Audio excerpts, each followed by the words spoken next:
Le but principal dans cette restitution, ce forum, notre projet Crédassure, c'est un projet qui a pris 2 ans et demi, donc c'était la phase théorique.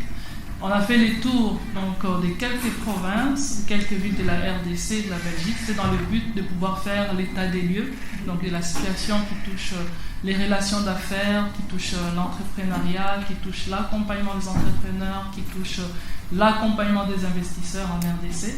Nous ne sommes pas limités qu'à Kinshasa, nous sommes allés à Lubumbashi, Goma, Kolwezi, et en Belgique nous avons aussi organisé quelques éditions. Après 13 éditions en RDC en Belgique, nous sommes décidés tous de nous lancer maintenant, d'aller dans la phase pratique du projet, ça veut dire qu'on doit agir.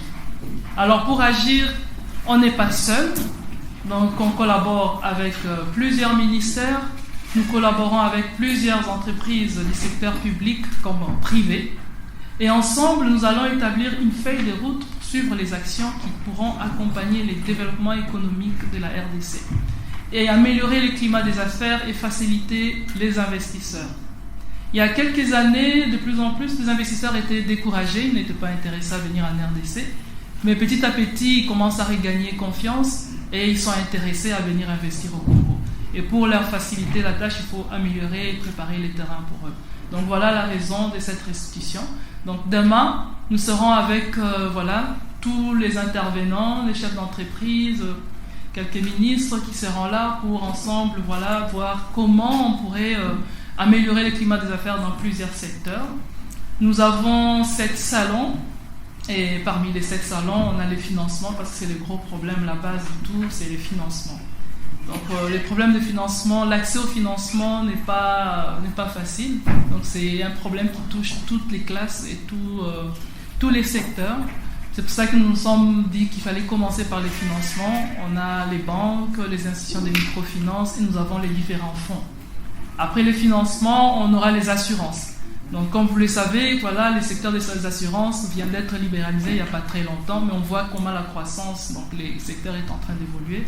Et parmi les solutions liées au financement, parce que plusieurs entrepreneurs se plaignent qu'ils n'ont pas assez de garanties donc, pour pouvoir couvrir, donc avoir accès à un prêt. Donc les assurances pourraient être une possibilité. On verra demain ce que nos experts pourront nous présenter.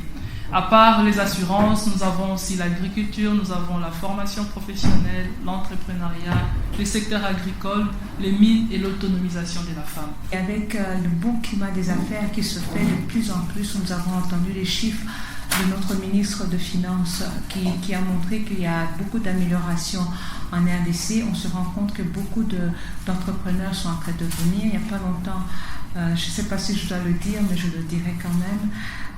Equity Bank a fait venir quand même des Kenyans qui sont venus voir qu'est-ce qu'on peut faire ici en RDC, et je trouve que c'est déjà bon, c'est un bon départ, et d'autres vont aussi venir, et grâce à Crédassure et grâce à tous les événements qui vont se faire demain et après-demain, on va encore avoir plus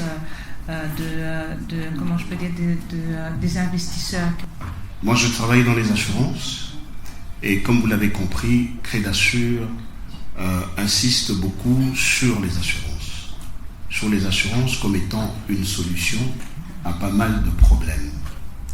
Il est juste anormal de constater par exemple que pour un pays aussi grand que le nôtre, que le secteur des assurances ne puisse rapporter que plus ou moins 200 millions de dollars par an en termes de chiffre d'affaires.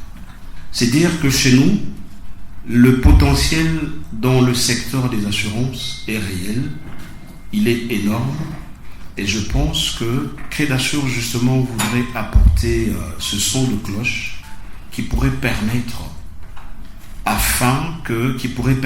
que finalement que ce secteur des assurances puisse être aussi une solution aux problèmes que nous rencontrons tous les jours.